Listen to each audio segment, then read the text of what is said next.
கிருஷ்ணகிரி மாவட்டம் ஓசூர் மாநகராட்சி ஜிபி என்னும் பகுதியில் சுரேஷ் என்பவருக்கு சொந்தமான பிளாஸ்டிக் கிடங்கில் நள்ளிரவு முதல் தீப்பற்றி எரிந்து வருகிறது.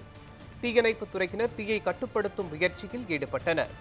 இதுகுறித்த கூடுதல் தகவல்களை நமது செய்தியாளர் முரளி வழங்க கேட்கலாம். முரளி, இது தொடர்பான விவரங்களை பதிவு பண்ணுங்க. ஒசூர் மாநகராட்சிக்கு உட்பட்ட ஜிபி பகுதியில் பழைய பிளாஸ்டிக், இரும்பு, துணி உள்ளிட்ட பொருட்களை வாங்கும் தனியாருக்கு சொந்தமான கிடங்கு செயல்பட்டு வருகிறது. இந்த பகுதியில் நள்ளிரவு, அதாவது அதிகாலை முதலில் திடீரென்று தீ விபத்து ஏற்பட்டுள்ளது. இதை அடுத்து தகவல் அறிந்த தீயணைப்புத் துறையினர் சம்பவ இடத்திற்கு வந்து தீயணைக்கும் பணியில் தொடர்ந்து ஈடுபட்டு வருகின்றனர். எனினும் அந்த பகுதியில் தீ கட்டுக்கடங்காமல் பற்றி எரிந்து வருகிறது. சுமார் 10க்கும் மேற்பட்ட தீயணைப்பு வாகனங்கள் வரவழைக்கப்பட்டு தற்போது வரை தீ அணைக்க போராடி வருகின்றனர்.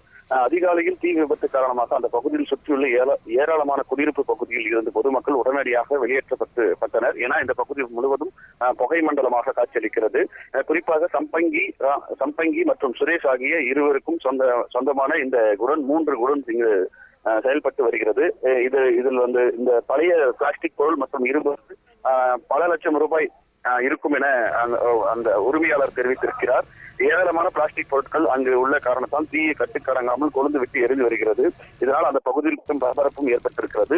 இந்த மூச்சுத் திணறல் காரணமாக தற்போது 2 பேர் மருத்துவமனையில் அனுமதிக்கப்பட்டிருக்கின்றனர். மற்ற இங்கு அருகாமையில் இருக்கக்கூடியவர்கள் பாதுகாப்பான இடத்திற்கு காவல்துறையினர் அப்புறப்படுத்தி தங்க வைத்திருக்கின்றனர்.